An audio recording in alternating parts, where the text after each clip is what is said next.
Second క్వశ్చన్లో ఏమి ఇచ్చాడు మనకి, ఫస్ట్ ఎక్సర్సైజ్ నుంచి తీసుకుని టెర్మినేటింగ్ అయితే డెసిమల్ ఫామ్లో రాయమన్నాడు. ఇక్కడ థర్డ్ క్వశ్చన్లో ఏమి ఇచ్చాడు, డెసిమల్ ఫామ్ ఇచ్చి అవి టెర్మినేటింగ్ అవునా కదా మనల్ని ఐడెంటిఫై చేయమన్నాడు. క్వశ్చన్లో the following real numbers have decimal expansion as given below, decimal ఫామ్లో ఇచ్చాడు.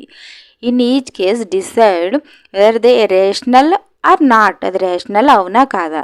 ఇఫ్ దే ఆర్ రేషనల్ అయితే ద ఫామ్ P/Q ఫామ్లో ఉంటుంది. What can you say about the prime factors of Q, denominator అనేది ఎలా ఉంటుంది అనేది మనం అడుగుతున్నాడు. టెర్మినేటింగ్ నాన్ టెర్మినేటింగ్ అనేది మనల్ని ఐడెంటిఫై చేయమంటున్నాడు డినామినేటర్ తీసుకుని. ఫస్ట్ క్వశ్చన్ అంతా కూడా డెసిమల్ ఫామ్లో ఇస్తున్నాడు. డెసిమల్ ఫామ్ ఇచ్చిందని టెర్మినేటింగ్ నాన్ టెర్మినేటింగ్ చూడమంటున్నాడు. సెకండ్ క్వశ్చన్ మొత్తం అన్నిటిలో టెర్మినేటింగ్ నాన్ టెర్మినేటింగ్ ఇచ్చి దాన్ని డెసిమల్ ఫామ్లో రాయమన్నాడు. ఇప్పుడు డెసిమల్ ఫామ్లో ఇచ్చి టెర్మినేటింగ్ నాన్ టెర్మినేటింగ్ ఐడెంటిఫై చేయండి. డెసిమల్ ఫామ్లో 43.12345678 కింద ఇచ్చాడు క్వశ్చన్ ఇది.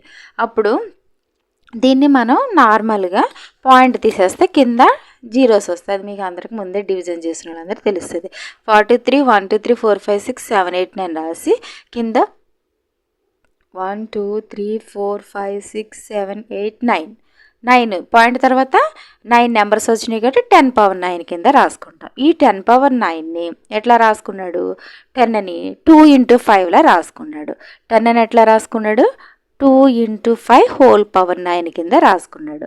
2 × 5 హోల్ పవర్ 9 2⁻9 × 5⁻9గా రాసుకున్నాడు. ఇప్పుడు ఏం ఫార్ములా వచ్చింది, 2m 5n ఫార్ములా వచ్చింది. 2n 5n ఫార్ములా వస్తే అది దేనికి సంబంధించింది, టెర్మినేటింగ్ డెసిమల్ సంబంధించింది.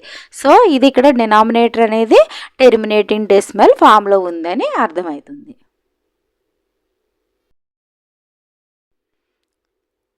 థర్డ్లో second question 0.120 1200 1200 1240 and so on అని ఇచ్చాడు. అంటే ఇది ఇంకా ఎండ్లెస్, ఇంకా వస్తూనే ఉన్నాయి నెంబర్స్, ఇట్లా వస్తూనే ఉంటాయి. ఈ క్వశ్చన్ చూడగానే చెప్పేయచ్చు ఇది నాన్ టెర్మినేటింగ్ నాన్ రిపీటింగ్, ఇది రేషనల్ నెంబరే కాదు, ఇది ఎండ్లెస్గా వస్తుంది. ఇంక దీన్ని మనం ప్రూవ్ చేయాలన్నా 2m 5n ఫార్ములాలు ప్రూవ్ చేయాలని ఇంకా అవ్వదు, ఎందుకంటే ఎండ్లెస్ ఉన్నాయి కాబట్టి వీటిని మనం 10 కింద రాసుకోవాలంటే అవ్వదు. కాబట్టి ఇది non terminating non repeating, it is not a rational number.